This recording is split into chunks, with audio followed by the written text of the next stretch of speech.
the three things e-commerce should be concerned about.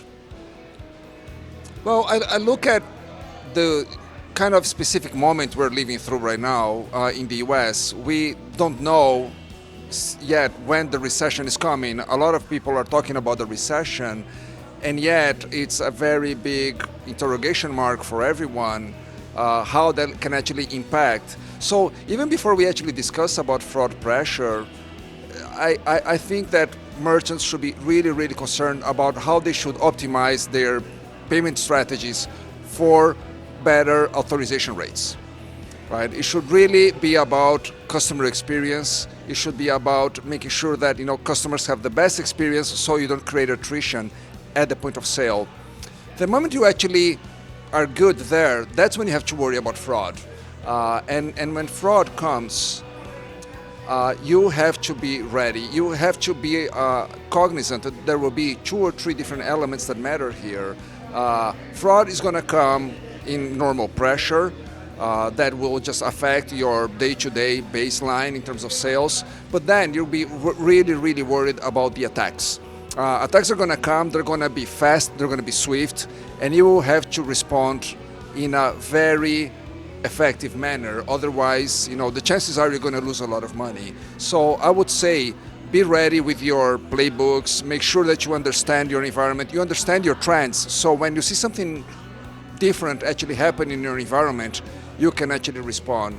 I would say that if you're worried about authorizations and there is actually a balance between what you think you can approve versus what you're going to have to decline because of high risk, and then you can actually respond to the attacks fast, you're going to be in good shape.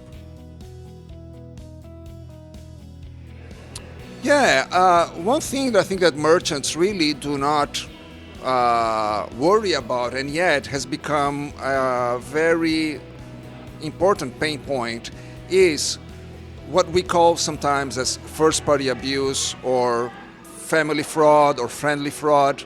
Fact is, a lot of merchants will probably be really focused on true fraud, which is the third-party stuff that can impact. But fact is, a lot of the chargebacks, the pressure they will actually see coming, they're going to be coming from the customers that you actually know well.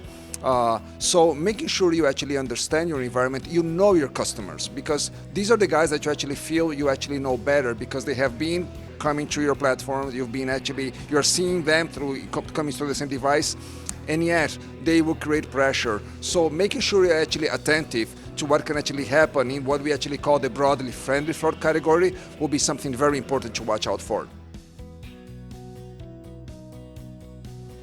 Yeah, so family fraud and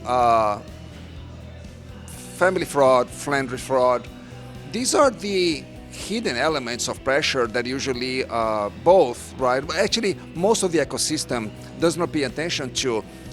It is actually the hardest to predict, to mitigate, and to prevent because, again, right, these are the folks that that are usually coming to your platform. There are not a lot of strong signals to give you a hint that actually some level of pressure is actually coming. So being very attentive actually to what you're seeing very early on your chargeback pressure will be important for you to start calibrating and actually taking action very early so it doesn't become a problem for you in the future.